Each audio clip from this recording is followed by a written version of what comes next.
আমরা এই মামলাটা হওয়ার পর থেকেই খুব মানে রহস্য উদ্ঘাটনের জন্য চেষ্টা করতেছিলাম। এরই ধারাবাহিকতায় শান্তিপুরা ডাকাত দলের সক্রিয় কয়েকজন সদস্য গ্রেফতার করতে আমরা সক্ষম হয়েছি। তাদের নামে একাধিক ডাকাতি মামলা সহ বিভিন্ন থানাতে চুরি ডাকাতির মামলা রয়েছে এবং এই ঘটনায় আমরা এই মালামাল যেগুলো আপনারা দেখতে পাচ্ছেন সামনে, চাইনিজ কুড়াল, তারপরে সেনা, রামদাও, সাপল, একটি টমটম, 2টা স্বর্ণের আংটি সহ এক ডাকাতের কাছে আধা কেজি গাঁজাও পাওয়া গিয়েছে।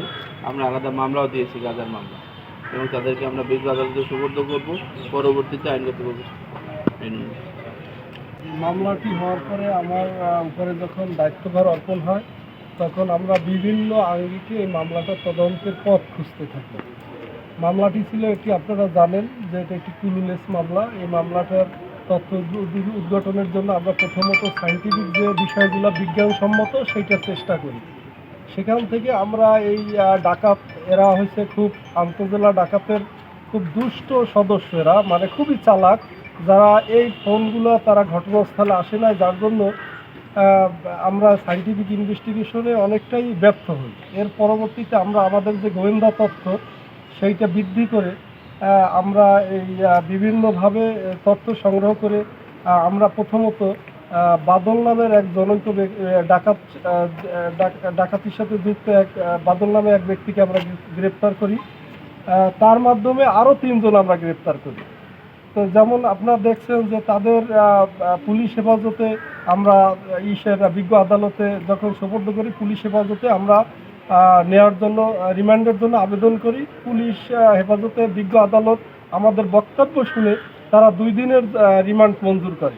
তারই প্রেক্ষিতে আমরা জিজ্ঞাসাবাদে তাদের কাছ থেকে তাদের তথ্যের ভিত্তিতে ডাকাত এপ্লাস তার তথ্যের ভিত্তিতে তার একটি ভাড়াটিয়া বাসা থেকে সে বিভিন্ন সময় বিভিন্ন জায়গাতে তারা বাসা ভাড়া নিয়ে থাকে।